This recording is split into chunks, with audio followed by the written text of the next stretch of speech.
Yo. What up, everybody? Welcome to the Cars and Kicks podcast. Today is a little different. It's not your usual show, as you can see, because we are actually in person. I can touch not the AI. people. Yeah, we are here. We're all here. Got a really great show for you. Got a really great guest for us, and we'll get to him in just a second because one, he's a plethora of knowledge.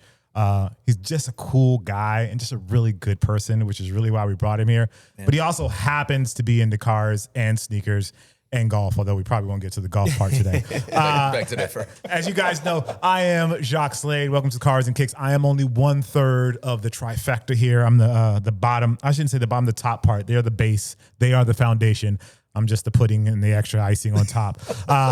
Nick, introduce yourself. Let them know what's going on. Nick Engvall. I'm kind of the balance of Erik over there and Jacques. I try to play in both worlds, Cars and Kicks, and really just kind of wrangle these guys when they get off topic. So it's going to do a lot of that today. But Erik. Yeah. Nick, scoot your chair up a little bit right now. We're doing this on the fly, y'all, just so you're a little... There you go. You were a little quiet. All right. And we're not going to edit this because that's how we roll. We just do it for real. So you guys are seeing everything happen as it is. This is, I'm Erik Valdez. I forget which camera I'm supposed to be looking at. But yeah, we are here. Real quick shout out to the Motoring Club in Los Angeles. We're all here. And Michael just graciously opened up his spot for us to do a couple of pods and have some guests on this week. So shouts out to the Motoring Club. We love y'all. Thank y'all for having us. But yes, without further ado, we are here with, as Jacques mentioned, one of my homies, Jarod DeAnda, which look, I can actually shake your hand right now because you're not via Zoom, it's bro. Not Zoom. It's not Riverside. We're not Riverside. We're not AI. Yeah, we're actually talking I to live each in other. Riverside, so it's at the app Riverside.fm. There you go. Copy that. Thanks for having me. Yeah. Of course, man. Welcome. Thank you. We've been trying to do this since we started the pod. Like I told you off air, when we started compiling a list of guests, like it was... Yep. You were in that top 3 of people that we wanted to have on. So the fact that you're finally here means a lot to us. You drove like an hour, 50 minutes to get here. I will go through the sleet, the well. I'm like I'm the post office, baby. Send it. That's what we're doing here. That's my saying. I've been saying it for 20 plus years. That's right. We had a beautiful conversation before Jacques got here. He just went right into it. I love it. Just professional. Drop it and just go, yo. Yep. I feel like my man here is the X between Cars and Kicks. So you're the X. Yeah, that's accurate. Like Hall and Oates. Yeah. They had a third member of Hall and Oates, and he unfortunately passed probably about 7 years ago. Yeah. And they called him the ampersand.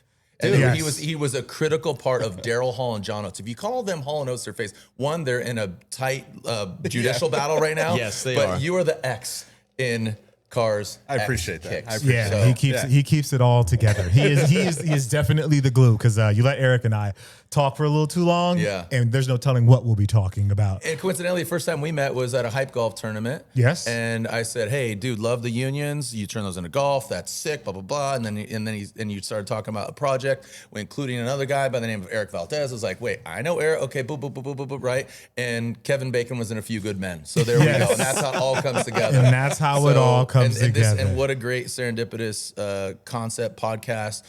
It's pop culture. Sneakers play such a major role in even my car. I don't even think you know this. You might know this. You might know this being TMR aficionados. But my EK at Import Show Off Del Mar Fairgrounds 97, 98. Silver Wings West Aggressor body kit with Adidas reflective blue stripes. Whoa. Do you remember that car? I do remember that car. I had tribal gear on my hood because I'm homies with Bobby and at the time Carl, Yep. Bobby Tribal. He's a homie. I had tribal gear on the hood, Adidas stripes on the side of it. Do you remember that car? I probably have pictures of that car somewhere. Yo, full circle right now. I just got chills. And I just thought about that when we hit record. Yep. Jacques, suck it, nerd. We've been doing this. We've been done doing this. Sorry. And I wore my AirTech Challenge too because this was my gateway shoe. My brother worked at Athlete's Foot in Cupertino, California. Athlete's Foot. And he bought me these as a kid for Christmas. And this was the shoe that inspired it all for me to be a sneakerhead. Hot lava colorway with the fade. I mean, come on. Agassi, absolutely punk rock tennis player. Yeah. Dude with the mullet. Now he's got no hair, just like us. He's one of us. He wore denim at Wimbledon. Like, that's who we are. We're punk rock. Agassi. And when are they going to make AirTech Challenge 2 golf shoes? Come on, man. Look. I always Nike. tag Agassi. They need to make that happen. But we got a little background music for us, guys. But before we get into that, can you explain Sorry. so people get a better idea of what it is you do and Why am I here? Yeah, why you're here? I'm gonna intro you real quick because let Eric do it because we all get humble when we're like, oh yeah, I do some things. if you can't tell, Jarod is the voice of a lot of things. He is very good at talking and telling stories. And we were talking to off air before we get started on a lot of this. Nick's over there handling technical difficulties. I can't really hear it anyway, so don't stress too much. Nah, these aren't picking it up. But Jarod, I mean, we're gonna go way back to the Wings West kit and everything. Back in it, that dude. Nah, baby, nah. Yes, we were right there. Yes. So Jarod currently, it is Blackstreet. Yes, we are going to go on so many tangents on this episode. Jarod, you were ADHD theater. Currently the voice and have been the voice of Formula Drift amongst a whole bunch of other things for what 22 years. We're entering our 22nd season. Yeah. Yo, wow. That's impressive. And all that kind of, as we were talking off air early on, all that started way back in the day with the Wings West kit, with TMR magazine. For those of you that don't know TMR, youngins, look it up. It's like the OG of OGs when it comes to... I remember when Civics didn't have VTEC. I remember when Toyota claimed they invented VTEC, which they did before VTEC. They did. Yep. This Toyota VVTI. VVTI. Variable valve timing. Yep. Jacques knows everything about. I know all of this. I know all of this. Tribe With the Called music Quest playing. keeps permeating into this storytelling because this is what was playing in my Civic when I went to Pan Auto back in the day. So like I remember literally buying this CD and going and getting boba or curry with the homies, Team Fusion. Shout out to those homies in SD. Yo, we had a car club that was inspired by Fusion and Wicked, and back in the day we were called Futura. Because we thought we were the future, dog. Like from El Paso, Texas. Like, wow. So shout out to the homies from Futura. That is, dude, that takes us. We had the window sticker at the top and everything. So yeah, it was like, it was shout legit. out to Futura 2000. Yeah. Back to the Malbon freaking Futura collab. That was such a collab on so many levels. And I text Steve and I said, yo, this is breaking so many barriers and rules of here's Lenny McGurr, a.k.a. Futura 2000, a.k.a. Futura, whose son is Timothy McGurr, 13th Witness, right? And then you get Malbon at the Masters doing disruptive, doing art, doing golf, and I was like, wow, like that broke so many walls because I've been a Futura fan since late 90s when the website, Rom LZ and all that. And then for him to do that stuff and then to break that down at the Masters, I was blown away. Like, it was a really great, great collection. It took Jarod like 3.5 minutes to get into golf. Yeah. I love it.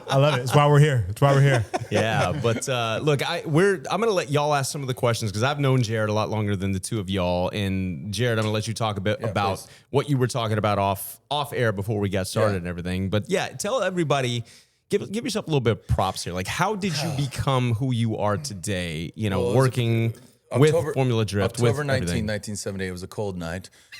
My mother, Janet. Sorry. So I guess my professional career of being an announcer and MC started in 2004. I have no former training or prior training of being an announcer, but my buddy started Formula Drift. I was working at McGuire's Car Care Products, but all the I guess the prequel, like AD or BC and then AD, it would basically be I grew up street racing in San Diego, worked at a car shop, worked at a toy company, worked at Enterprise renting cars during 9/11, get my tie stuck in vacuums, cleaning cars up, had to shave every day. Manager comes in, skipped the day, gave me a razor, dry razor, like just what the heck. Anyways. Fast forward to 2004, my buddies Ryan Sage and Jim Lau started Formula Drift and they said, hey, you're charismatic. Why don't you try announcing? So we had 4 events that year. I didn't get paid anything. Worked at McGuire's, and then I've parlayed it now into doing video game voiceover. Now work with Snap-on Tools, Hot Wheels. I've worked with Harley Davidson, done stuff with Ford, Toyota. I've done heavy metal karaoke costume contests at Comic-Con for Scion. Okay. Wow. And all the while, just traveling and seeing the world. I mean, I've been all over, and prior to that, I talked briefly about the Gumball 3000 stuff, which, I got DC Shoes to sponsor Gumball 3000 in 05 when Ken Block and his wife Lucy, Damon Way and his wife, and then Robin Big did it, and that's where it kind of really coagulated for Robin Big to blow up with Ruben Fleischer, who has now written Superstore and he wrote Zombieland. He met Robin Big there. He was doing music videos for MIA. That's when it really, again, coagulated to become Robin Big. I've just been kind of in the shadows, but also like on the mic. Actions speak louder than words. I just put an exclamation point on it. So my career as far as announcing and presenting, Started with Formula Drift, and I'm still doing that. And I'm really proud of where drifting's at, because it's not just a little blip or kind of action sport. It's its own thing. So like when you talk to F1 drivers, if it's Yuki, or if you talk to, Charles Leclerc, my homies at Race Service, they're like, the needle moves in different ways. And being if you can monetize your passion, which I have multiple different passions, because we're just products of our environment, which is just, being, I have an almost 19-year-old. So the level, and Enzo's over there playing with Legos and stuff, just the amount of stuff we get permeated in our soul. I'm just a sponge of it all, know, and I just like to expunge literally out there and just put pop culture references and whatever. And it's like, if you could change one life and tell a joke and somebody laughs, you've made a difference. It's at, you know what I mean? So for those that are not me, because I know what it is. How would you describe drift outside of like what I've seen in Fast and Furious? Yeah, drifting is unlike any other motorsport. It's subjective. So it's freestyle motocross, it's figure skating, but in cars. Okay. So Formula Drift is a series that I've announced for 22 years, and it's the pinnacle of drifting. It's run what you brung. All cars are welcome. The only dictator is that the weight of your car dictates the size of your tire. The heavier you are, the bigger tire you can get, because you're all about side bite. So it's not about losing traction. It's actually traction management. So it's subjective because we have judges. So you have line, angle, style. Line, are you hitting the clipping points? There's clipping points or zones. So rear end or front end of the vehicle. Angle, getting the car sideways. There's also rate to angle. At the expedience, you kind of throw it in. Is it gangster? So line, angle, and style. How you do that. So it's that X factor, the unknown, like, oh, dang. Your homie just dropped some heat. So Formula Drift, it's bracket style. We have the format this year is like seating brackets. Boom, boom, boom. We start with 32, go down to 16, 8, boom. So we have Formula Drift has 8 rounds in the FD Championship in the States. And we have FD Japan, and we've had Southeast Asia in the past, like Singapore, Malaysia, Indonesia, but going to Australia. And then I made friends and connections, so I announce other odds and ends. If it's Hyperfest, next week I'm going to Grid Life. I've announced a Goodwood Festival of Speed, which is an incredible event, probably one of the best. Mad Mike, I go do his event in New Zealand, so I bring my sticks, bring my clubs. I'm known as the voice of drift, just because I've been doing it so long. What is it about drift that people can't get anywhere else? Similar to Gumball 3000, I like properties that are juxtapositions. So just like cars and kicks, it's like on TMR magazine, and I feel like you're still taking back that I worked at TMR, right? I just don't understand how. Like, I feel like we've crossed paths probably we must have half a dozen times, because I literally drove down to Group 5 because you were the big dogs in the space for a while. We were the first to bring June Autosports, June Auto Parts. We brought Tomei to the States. And I went there in '99. Oh yeah, Tomei. You guys brought Tomei to the States. That's right. That's right. So cute. That's right. That's right. Kane Gale was a good friend of mine. So I drove Kane's Turbo Integra back in the day in San Diego. Yeah. Drifting is again the big appeal and why we're into what we are is you wearing a Master shirt Jordan's daughter, that tells your story, right? So for me it's like race service, throwback, Kith. I was like, okay, self-brand, good art, but it's like we're all walking juxtapositions of what we kind of embody, right? And it's cool to just throw a little Easter egg in there. Drifting is that. So you can go to a Formula Drift event and you could, if you're a technical guy, like an engineer, you can go and be like, dude, look at this build, like this turbo setup, that cage, those welds are kind of clapped out, Okay, cool. Or if you're just, I'm here so both teams have fun. You can go and just watch sideways burnouts. If you're into fashion, there's like a good fashion element because it's traditionally skateboarders, BMXers, action sports kids that got their license. Yep. And then there's a degree of here's 2 manufacturers, 3, Toyota, Ford, Nissan. We've seen Dodge come in, we've seen Hyundai come in. Yep. There's more tire manufacturers in Formula Drift than any other motorsport. It's ADHD motorsports in a great way. Because it's quick bites. It's the vine of motorsports. It's not dead, but it's moving. You know what I mean? Yeah. One of the things that we noticed, like Nick and I went out to RIP to Irwindale. We went out to the final FD event at Irwindale last season. Yeah, pour out a little water. But one of the things we noticed too is how that culture all ties into just what you were talking about, your story, what you're wearing and everything. Like everybody walking around there had some heat on their feet. Like, and that tie-in of, we've talked about this several times, of self-expression. Like the car you drive, the way you modify it, the shoes you wear, the clothes you wear, it's all forms of self-expression. I think that to me is what makes Formula Drift even cooler, because other motorsports, I love motorsports. I've raced for years, but you get into NASCAR, F1, any of the big ones, there's so many rules. There's so much stipulation as to what you can and can't do. Penalties for this, penalties for that. Whereas Formula Drift, it's like, and I think that's why it's been one of the fastest growing sports over the last decade or so.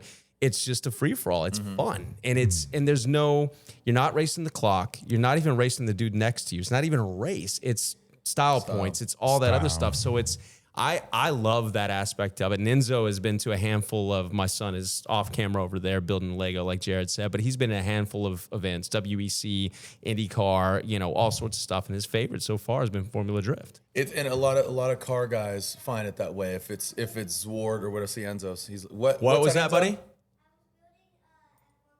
He's building an F1 F1 car. He wanted F1 to chime car. in and let us know he is building an F1 car as we speak. Yes. So again, it does have a fashion element. Huff did a collab with Toyota, and we've seen Rogue Status do one with Scion back in the day. Shout out, just obviously Johannes Benson, RIP to him, but shout out to Jasper Watts. Started Rogue Status, and there's with drifting, there's a fashion element that I think you'd appreciate. You haven't been to Formula Drift yet, John? I have not been to one yet. Well, guess what? Yeah. Guess where you're going in October, baby. You're October? going to Let's Long do Beach. it. Let's do it. 17th, 18th, fly slide into for the Shoreline Showdown, round in the Formula Drift Championship. Jarod DeAnda, Jacques Slade. So would it be accurate to call this like the X Games of cars? No, it's not. It's its own independent thing. It's not like. What would you say? Yeah, it's its own thing. It's crazy too, because it's exactly what you're fighting for in golf right now, and it's exactly what he gets excited about hearing about Futura and Malbon and like. It's TGL. Okay. FD is TGL to motorsports. It's adjacent. It's respectful. It has all the talent. It has all the technology, and it's sometimes just.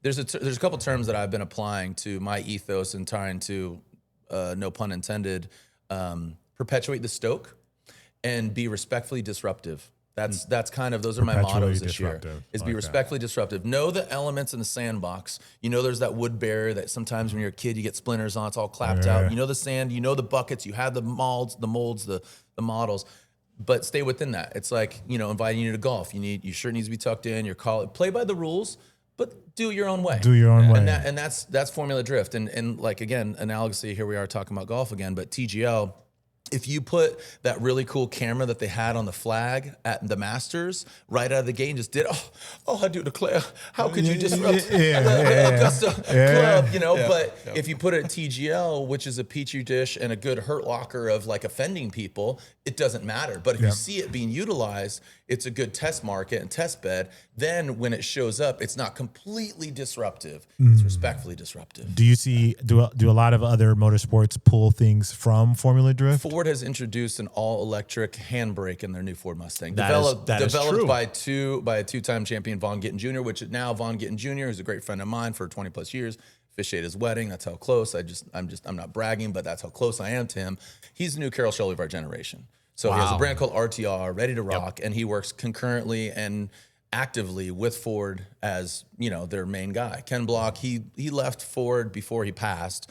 He did his thing with Ford and it was great, and he helped move the needle for Ford. But Vaughn is concurrently moving the needle with them. So to answer your question, yes. Absolutely. And Toyota is launching the all-new GR Corolla 3 years ago, which is a three-cylinder turbo all-wheel drive hot hatchback at Formula Drift. They launched the Mark V final edition Toyota Supra at Long Beach just this April. They have a Yuzu edition GR86 that is available, 186 of them. So absolutely, man. I mean, that. That's cool. Yeah. So the hat tip to drifting does exist, and it's not, like I said, talking to Jim Farley, president CEO of Ford, he's like, we're going back to Dakar, we're going to Le Mans, we're going drifting, we're going drag racing. It wasn't like, oh yeah, we're going drifting. It's we're going drifting, right? And they're moving the needle. Like James Dean, unarguably the best drifter in the world. He just won his 4th championship in 24. Wow, he's now competing in Mustang RTR and Drift Masters, which is not a competitive series, but primarily European. Just a different ball of wax. He's competing over there. So You know, if you've never seen it, you've seen it on the internet. You've probably heard my voice. I've spoken, you know, WPMs, words per minute, baby. Like I speak a lot, and obviously hopped up on caffeine and you know, energy drinks and stuff like that. But I'm really proud of where it's at, where it's going, and again, just the fashion element I really love, and just the friends I've made, and life is about relationships, and Rising Tide lifts all relationships, man. And I've absolutely seen the world, and I'm gonna see more of it. My son is going to school for journalism and media, so he wants to do what I'm doing. So he's already worked for Hot Wheels. He's just getting off a Disney internship. He's worked for Pepsi with Rockstar. He's announcing Electrify Racing League, which is electric skateboards. So we're all trying to move the needle, man, in different ways. So.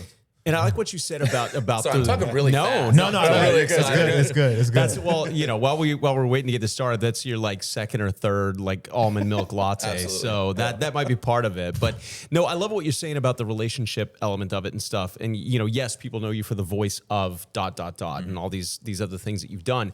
But you've also been kind of as we were talking earlier, you called Nick the X, the ampersand between us. Like you've been that guy for so many different things too. And just through your network of people that you know, and sometimes you monetize it, sometimes you don't. Sometimes it's a little homie handshake, and you know, but you're bringing like kind of like culture to things that are not necessarily the cool things, right? For example, one of the cool things that I saw, I don't know, maybe it was last year at some point, but like Daniel Arsham and Snap-on Tools, who would have thought to bring those two things into the same sphere together? Except you know, just it's like, yeah, I know this dude, I know that dude. These guys are trying to get relevant. This guy is hype. That would be really cool to make toolboxes that are this color and have this kind of design. So where does that come from? Because, you know, again, you're not the guy that tries to like find the angle of how am I going to get paid to do this. Yes, it happens, but you genuinely like to put people together. Where does that come from? I think the byproduct of being authentic is, you know, here's my ethos: be honest. You never have to think a day in your life what you said. That's to your lover, to your friend, to your enemy. Be honest. Be humble. You're part of the equation, right? Just anybody thinks they're self-made, getting high on their own supply. If you're an artist, if you're a Basquiat, or if you're a tattoo artist or a musician or whatever, you need people to invest into you, either monetarily or emotionally. So be honest, be humble, under promise, over deliver. And last one is do you, because you do you better than anybody else does you. My DNA is similar to yours, but not the same, right? Right. Texas, Bay, you know, born in the Bay Area, born in Sunnyvale, grew up in San Diego primarily. To answer your question bluntly, it would be that I think, again, monetizing your passion and the connectivity, eventually it'll pay off. And again, reaping the rewards. I don't have a Porsche right now. Do I own one? Yeah, it's about this big. It's a Hot Wheels, but you know, seeing it, being around it and all those things. But, you know, the Arsham thing in particular came to be because I'm just, for lack of a better term, hype beast, you know, and just know a lot about a lot of things. It's the quickest way for anybody to digest it. But anybody watching this obviously has an affinity for cars and or coffee. Or coffee, excuse me, cars and or kicks. There's the coffee coming back again. Cars and or kicks. And they know what I mean when it's just you're kind of a student of all of it. Yeah. So the Arsham thing came to be because you know, I've worked with Snap-on, you know, in different degrees over the years, and now as of recently, past few years, consulting for him, and that came to be because he's authentically a car guy. Yeah. So somebody who painted his car was Death Spray. This guy David in England, who I introduced Death Spray to Ken Block, and Death Spray, I brought him out to Gymkhana when we did it at Santa Pod Raceway for the first time. Ken never met David Death Spray. Whoa. So I introduced them, and then Death Spray eventually did 2 of his liveries, the most anybody did. And I reached out to him. I said, hey, I'm working with Snap-on. Would Daniel be interested in talking to him? I don't know. Like, we'll see. And then he's like, and he reached back a couple days. He's like, he actually wants to work with you. I was like, okay. So we talked about it and blah, blah, blah. And eventually, you know, the Perpetuate Gallery thing was really cool. Arsham Green toolboxes. Now everything lives at his place in the Hamptons. And he's an Ohio kid who, you know, I say kid, he's younger than me, but not much. But I think the product of you know, the commodity and the monetary thing is just, you know, my buddy said karma cash. You know, karma cash. I have a lot of karma cash. I don't know when I can cash that out, but I think it's just be a good person and perpetuate the Stoke. That's where I'm at. You know, you mentioned that perpetuate the Stoke just when we were talking one day. I had texted you randomly. I don't remember what it was for, just to, you know, let you know I was coming out here or something, and got a call right back. Wasn't even a text. And we ended up having like a 45-minute conversation. That was one of the things you said, because we were talking about life. And, you know, all of us are at that age where we have all these great stories and these great memories and these things we've gotten experience. We're also experiencing the other side of life, where we're losing loved ones and we're seeing the end of certain chapters, et cetera. And you mentioned, you know, all you can do is like perpetuate the Stoke. Like and to all the way to your trademark, send it. Like that's kind of a good philosophy in life is just, you got to, otherwise you're just going to sit there and not do anything.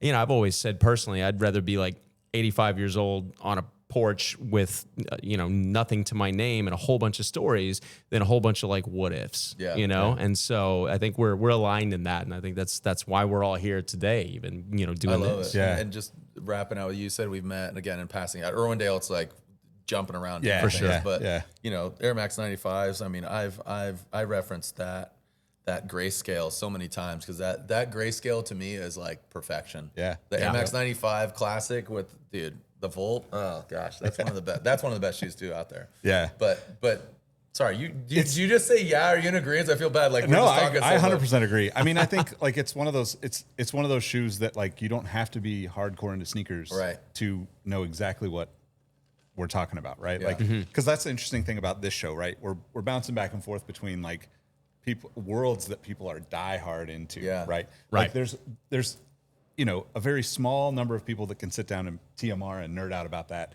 back to the late 90s, right? But then there's like a little bit more in the sneaker space. And then there's all the like not exterior, but like the people that come in to witness it, like you said, earlier about something else where it's just like, I think the other part that's really interesting, hearing all the things you've done, you mentioned before we were on air, being in Las Vegas and, skateboarding through the Flamingo, right? Like to me, that is also a part of like our generation of like, like this is what we were going to do regardless, right? Like we were going to take a Coca-Cola logo and make it our own. Yep. Whether that was on a car, whether Coke was paying us to do that or not. And you've just kind of been able to figure out how to bring all these things together. And like those collaborations at this point, like I almost expect like the unexpected because it's like, of course, like I've never met Daniel, but it's of course like a Snap-on collab makes perfect sense because I worked in shops for years and always spent too much money on Snap-on and love that product. Why wouldn't this artist who's a car guy bring these things together for me and for the rest of the world that is in this like, fishbowl that we live in of like people that are going after it. Well, demographically speaking, right? And that's my intention with. And that was my pitch is it's not your grandfather's tool, it's your grandkid's tool. Yeah. Think about that. Yeah. It is your grandfather's tool. My grandpa used to use, it's a 105-year-old tool company, so my grandpa used to use it. But I want my kids, Parker and Tyson, Enzo, right, to use, and when I say that it's your grandkid's tool, it can stand the test of time. Right. So, and then also from a marketing standpoint, the concrete analogously is drying at a certain age, right? So my son has only known Snap-on because I've worked with him 10 years since he was in diapers, right? 10 plus years. And so the Arsham thing for me is moving the needle on a like, I never thought about that, and believe me, Supreme's got some C&Ds from Snap-on. They bite the wrench S, and it's an iconic logo. So when you have that kind of iconography, it's going to get ripped off, right? But the marketing and the ROI for me of doing something that is super elevated and a lot of attraction of what Daniel has done is working with the Cleveland Cavaliers. So you got to stick in ball sport, right? Yep. Working with Hublot, high-end company, right? He works with Stone Island. He did a helmet for Lewis Hamilton and a livery, right? So that resume encapsulates kind of like us, where it's again the juxtaposition of Apple Watch or just all these different things. It says when you like if you're going through customs, what's going on here? You could do a quick little temperature check and see what that person is person And I'm constantly scanning. I am a constant student of I'm like a huge my people space watcher. and this and that. Holy cow. So the Arsham thing for me is like pitching to Snap-on is good. And I have a few artists that are on the tip of my tongue that I want to do more stuff with. It's just how we take an amazing company, Snap-on Tools, and really take them out of their comfort zone because that's really what it is. Because at the end of the day, we need to sell more tools to technicians and have that. And everybody's like, what's the interest rate? How much did that cost you? Blah, blah, blah, right? The Gucci of tools. Yeah. Well, you're not paying for just the tool. You're paying for the cycle of service because you can go to Harbor Freight and go buy whatever you want, but you're going to buy it 3 times over. It's just like buying Carhartt, or do you buy, 1620? My buddies have an all-American made workwear brand called 1620. You buy one pair of those, or you buy 3 pair of Carhartts. Whoa. And there's those options, and it is what it is. But, and then sometimes you just buy shoes that are terribly uncomfortable because they look dope, and you don't wear those to Disneyland. It's 100% accurate. On Cloud, the official shoe of Walt Disney World. Go ahead and go to Walt Disney World right now. Everybody's wearing. My son's working there. My wife goes there. She comes home with 2 pairs of On Clouds. Never owned a pair. Dude. Just absolutely it just popped up on the feed. It's gonna pop them on our phones. Right? It was like Hoka's, Asics, Dad's shoes are cool, and you know what I'm saying? Sorry. On is no. You're right. They didn't come out of nowhere. They've been around, but all of a sudden they've had the most massive blow up in the last probably 3 to 5 years of anybody out there, dethroning like Nike and stuff. I'd say Hoka. Areas. Hoka was on that trend, and now there's Brooks is making a comeback because the functionality. Yeah. Hoka's more ultra. There's another few brands that are just blowing up, but Asics is having a major. Shout out to my boy Mark Marquez. He's doing some great things with collaborations. If it's with Hidden or Pleasures, or obviously Ronnie and Kith. Yeah. There's some amazing silhouettes that Asics has, and they bring it back. Onitsuka and Asics are the same, but not the same. It's kind of weird. It's like Lexus, Toyota, Scion kind of thing. Yeah. Sorry, I feel like we should talk about shoes, not just cars. Dude, this is. Are we dabbling in enough? Yeah, we're bouncing perfectly. Yeah, we're filling the cuppeth up, or as it were. But no, I mean, and this is the thing we were talking early on about. How long do your podcasts go? I mean, we're at probably 40 minutes already, and this is what I was telling you is this is why we're gonna have to have you back too, because it's very easy to get involved in stuff like this, especially when, I mean, the stories that you have and the things that you've been a part of, and that's part of, I guess, the lucky bit of being able to age, right? All too often we focus on, and I'm not trying to get super deep and philosophical, but we focus on, man, I'm getting old. This hurts. These shoes are uncomfortable, blah, blah, blah. I've got a buddy who didn't make it past 35. Plane crash out of nowhere, and it's so when you flip that and you start looking at oh yeah, things hurt a little bit more. I got a little bit more gray in my beard, but look at what I've all been able to do. And on top of that, look at the people that I'm able to surround myself with. One of our mutual homies, Victor Carrillo, which we've met. That's how we met.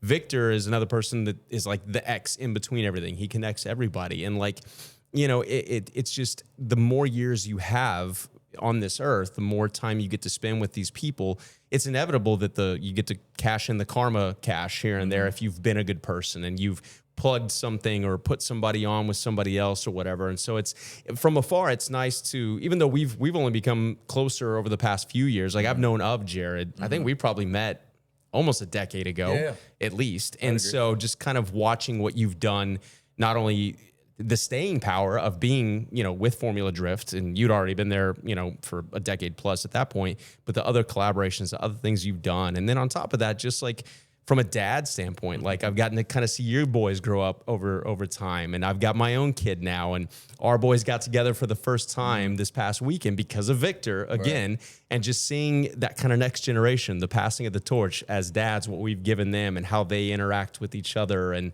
also they're both dressed super dope because again, look at their dads, right? So we're making sure they got the dope kicks on and they're wearing something super cool. Enzo rocked up and he's wearing his Formula Drift hat every day this week. So it's awesome to see all that. And I'm excited to see everything else that you have in store for you. And we are definitely going to have you back on again. For those watching, you might have noticed Jacques had to dip out. Life is lifing, so Jacques had to leave us for a bit here midway through the podcast, but he will be back, and we will have to have you back again. Yeah, but man. Of course. Again, I just want to thank you for coming on. We're all in town. Nick drove down from the Bay. I came in from Dallas, and I love that it's a text or a phone call away, and you're like, yeah, dude, I'm there. So I really appreciate it, man. I appreciate it. Thank you so much. So, this is great. Thank you, man. Before we leave, plug your handles, your IG, all that. And if you've got anything else, coming up that you want to announce or that you think is relevant aside from FD Orlando will have already happened by the time this airs, but the mic is yours to take us out. Well, first and foremost, thank you for having me. Of course, cars and kicks are near and dear to my heart, but just all things life. So thank you for the dad compliment. Thank you for the flashback in history, going jogging the Matrix file way back there. I'm like, oh my gosh, my Civic, and thank thank you for all the compliments. Would not be here if it wasn't for my wife and for my kids, and thank you guys. But yeah, check me out at Jarod DeAnda, Jarod, hate my name, Jarod, and last name DeAnda, DeAnda. So my kids' names are Parker and Tyson, so you can't misspell that. It's like Gerard, Balake, you know, I mean, that's why I hate my name. But you can find me there. Watch Formula Drift, watch all things Jarod DeAnda and cars and trucks and things, and Perpetuate the Stoke. And yeah, don't water the weeds, man. And also great produce and the most beautiful flowers grow from shit. So don't worry if you're in the shit right now. Some great products of environment. So yeah, dude, we got so many one-liners to cut from this episode. It's amazing. This is great. Thank you all for tuning in. Nick, you can tell everybody, but I know Jarod and I kind of just bulldozed that whole thing there. So I'm just enjoying I'm just a listener on this last round was great. But yeah, carsxkicks.com, you can get all the links for everything. And yeah, this was awesome. This was awesome, man. Thanks for having. We'll see y'all soon. Coming on. Namaste. Hey. Namaste.